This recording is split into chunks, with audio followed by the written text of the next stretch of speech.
waktu Aisyah kehilangan di malam hari kehilangan kalungnya. Akhirnya Rasulullah SAW menyuruh para sahabat untuk mencari kalung Aisyah. Maka dipimpin oleh Usaid bin Hudzair, para sahabat nyari. Situ ada Umar, ada Abu Bakar. Nabi semuanya nyari kalung. Ternyata sampai subuh kalung Aisyah tidak ketemu. Ya, tidak ketemu. Akhirnya orang-orang pada marah-marah kepada Abu Bakar. Wahai Abu Bakar, gara-gara putrimu sekarang sudah subuh, sudah masuk waktu salat subuh, sementara kami belum berwudu dan air wudu tidak ada. Mereka sedang dalam safar. Akhirnya turun firman Allah Subhanahu wa taala, "Falam tajidu ma'an fatayammamu sa'idan thayyiba." Kalau kalian tidak mendapatkan air maka silakan bertayamum. Ternyata gara-gara hilangnya kalung Aisyah turun ayat apa? Tayamum. Setelah itu baru mereka memuji Abu Bakar, memuji Aisyah, kata mereka, "Ma hiya bi awwali barakatikum ya ala Abi Bakar." Ini bukanlah keberkahan pertama wahai Aisyah. Engkau sering membawa apa? Keberkahan. Gara-gara kalungmu hilang turun ayat tentang apa? Tayamum. Nabi cari semalam suntuk enggak ketemu. Padahal di situ ada orang ahli surga, ada Abu Bakar, ada Umar dan yang lainnya. Ternyata kalungnya didudukin sama ontanya. Begitu ontanya berdiri baru ketahuan apa? Kalungnya. Ya pantas enggak ketemu-ketemu, ya. Ontanya pun tidak ngomong sama Nabi, ya. Jadi maksud saya, jangankan masa depan, masa lalu pun Nabi tidak tahu, masa sekarang juga Nabi tidak tahu. Nabi hanya tahu ilmu gaib yang diberitahukan oleh Allah Subhanahu wa taala. Oleh karenanya seorang penyair seperti Al-Busiri yang mengatakan, ya, wa inna min ulumika ilmal lauhi wal qalami. Wahai Muhammad, di antara ilmumu adalah ilmu lauhil mahfuz. Ini kedustaan. Ini tidak benar. Kalau Nabi tahu lauhil mahfuz berarti Nabi tahu ilmu gaib. Nabi saja diracuni oleh wanita Yahudi, Nabi tidak tahu. Nabi dikasih makan dengan para sahabat teracuni. Nabi setelah makan, kambingnya ngomong, "Ini masmumah, sungguh saya beracun."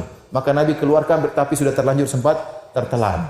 Gara-gara racun inilah 3 tahun berikutnya Nabi SAW meninggal dunia. Ya, Rasulullah mengatakan kepada Aisyah, "Saya masih merasakan bekas racun tersebut." Kalau Nabi tahu ilmu gaib, dia tidak akan diracuni. Allah berfirman dalam surat Al-A'raf, "Lau kuntu a'lamul ghaiba lastakthartu minal khair." Katakanlah wahai Muhammad, kalau saya tahu ilmu gaib, saya akan perbanyak kebajikan, wa ma massaniya su', dan saya tidak akan ditimpa dengan kemudaratan.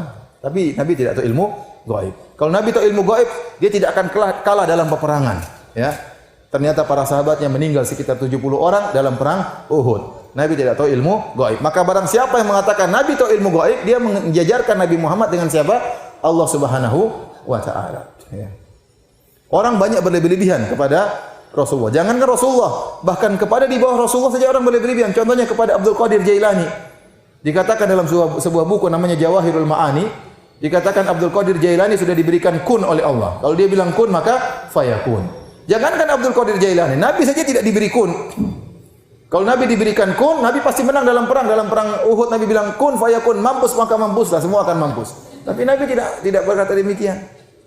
Nabi terluka, giginya patah. Kemudian darahnya keluar dari wajah beliau sampai Fatimah radhiyallahu anha berusaha mengobati Nabi dengan air tidak berhenti-berhenti. Kalau Nabi punya kun, Nabi bilang berhenti, maka berhentilah darah. Ya.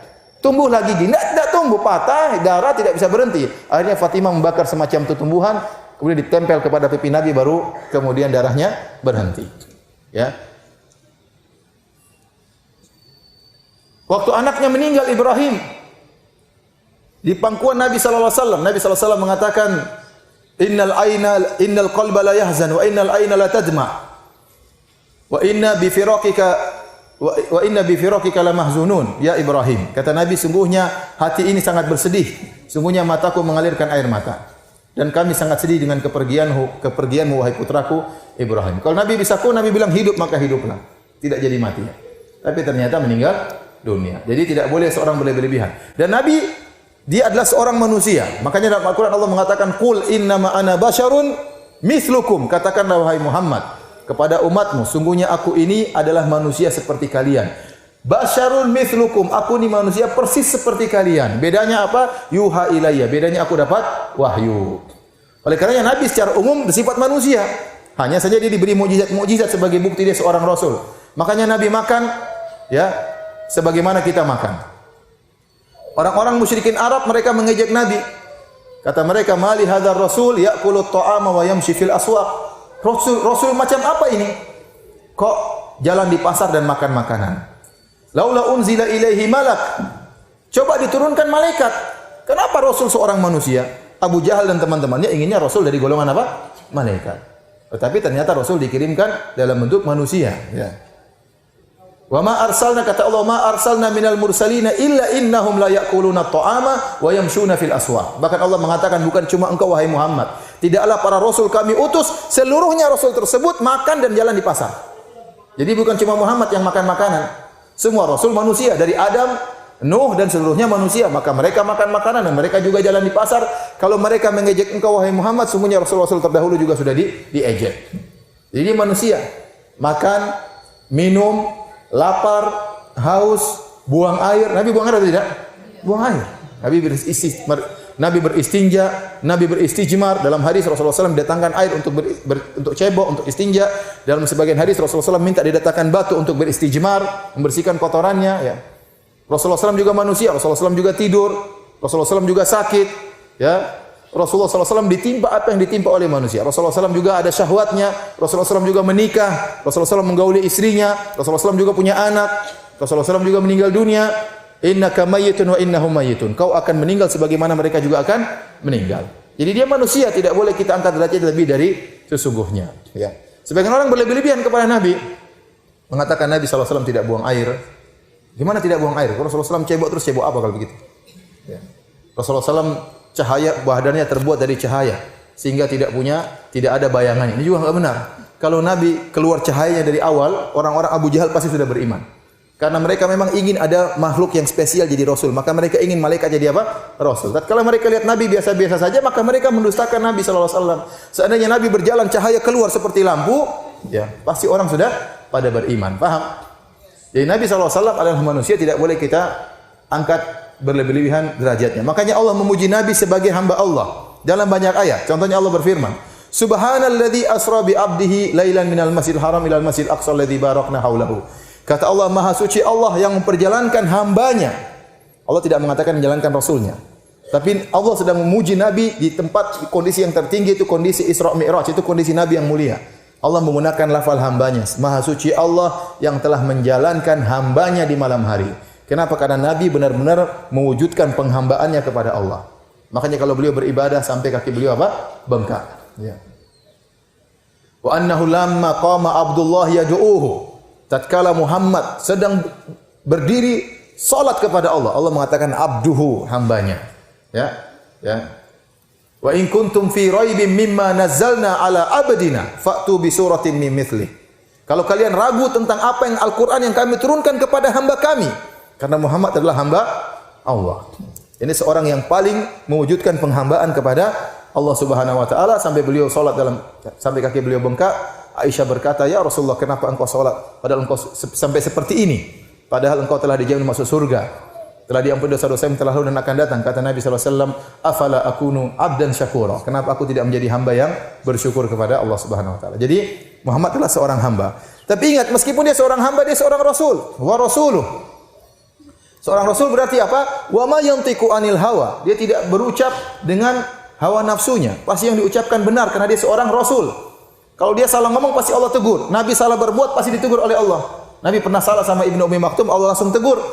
Ya, Nabi pernah salah beberapa kali, Allah tegur. Jadi tidak ucapkan kecuali dari wahyu dari Allah Subhanahu wa taala. Maka kalau Anda tahu Nabi seorang rasul, Anda harus meyakini seluruh apa yang diucapkan oleh Rasulullah. Jangan Anda hina, tidak seperti orang liberal. Mereka mengatakan Rasul juga manusia, dia juga bisa salah bisa benar, tidak. Dia manusia sama seperti kamu, cuma Rasul adalah utusan Allah, kamu adalah utusan iblis. Paham? Itu bedanya. Jadi, para hadirin yang telah Subhanahu wa taala, meskipun Nabi seorang manusia, dia seorang rasul dan dia tidak berucap kecuali yang benar. Dahulu saya masih ingat, saya masih zaman SMA, ada seorang ulama di Sudan yang mengejek hadis Nabi sallallahu alaihi wasallam tentang masalah lalat. Jadi Rasulullah SAW mengatakan, "Idza waqa'a dzubabu fi ina'i ahadikum." Kalau ada seekor lalat jatuh di gelas kalian, maka kata Nabi, celupkanlah lalat tersebut. Kenapa? Di salah satu sayapnya ada penyakit, salah satu sayapnya ada obat. Ada seorang di Sudan mengatakan, saya lebih percaya kepada dokter kafir daripada hadis ini. Subhanallah. Sekarang baru terbukti, diadakan penelitian di Arab Saudi juga penelitian, ternyata benar lalat yang jatuh ke makanan kemudian diambil, maka mikroba di situ cepat sekali berkembang. Tapi lalat yang jatuh kemudian dicelupkan, maka mikroba tersebut sedikit, hampir-hampir tidak ada. Kenapa? Karena ada antinya yang di situ. Dan betapa banyak sering kita makan sesuatu ada antinya juga di situ. Contohnya apa? Contohnya durian. Supaya tidak bau, antinya di mana? di kulitnya. Apalagi ada yang bilang begitu ya. Ada benda-benda yang mungkin beracun tapi ada antinya juga ternyata di situ. Contohnya lalat. Lalat salah satu sayapnya ada penyakit, sayapnya ada obat ya. Ustadz, kalau ada lalat jatuh di kopi saya, sudah saya buang kopinya. Ya, itu terserah kamu. Kalau kamu tidak kuat minum, ya sudah. Saya beriman kepada Nabi, tapi saya tidak kuat jijik, ya terserah. Tapi kamu jangan menolak hadis Nabi. Paham? Karena hadis ini benar. Contoh, Rasulullah SAW menyuruh orang-orang yang sakit untuk berobat dengan minum air kencing onta. Sekarang orang-orang Barat mengajak, apa Islam mengajarin minum air kencing onta? Padahal ada namanya obat, namanya apa ya? Meribala atau apa gitu. Itu terbuat dari kencing kuda betina. Ya. Itu obat yang terkenal ya. Kalau yang buat orang Barat jadi halal, kalau yang Nabi yang suruh minum air kencing onta apa? Katanya tidak benar. Sampai sekarang air kencing onta masih jadikan obat sampai sekarang.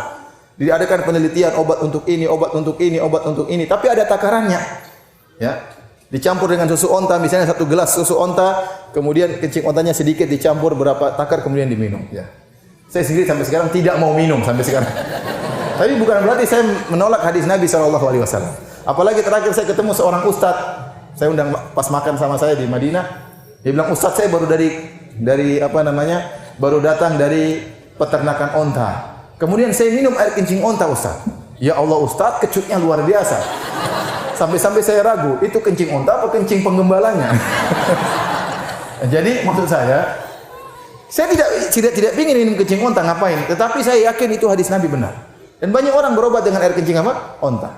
Jadi ingat, Nabi seorang Rasul, ngomongnya pasti benar, nggak mungkin salah. Jangan dengar perkataan orang mengatakan Nabi ya hanya menerapkan hukum-hukumnya di zaman dia. Sekarang sudah tidak perlu, sekarang kita yang menentukan hukum-hukum. Ngawur ini ya. Ngawur, ini tidak benar ya.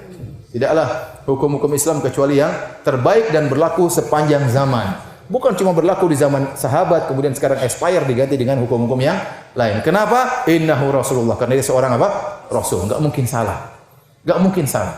Kalau dia salah berarti Tuhan salah. Tuhan yang ngutus dia kok salah? Jadi Anda harus antuna harus yakin bahwasanya Rasul tidak mungkin apa?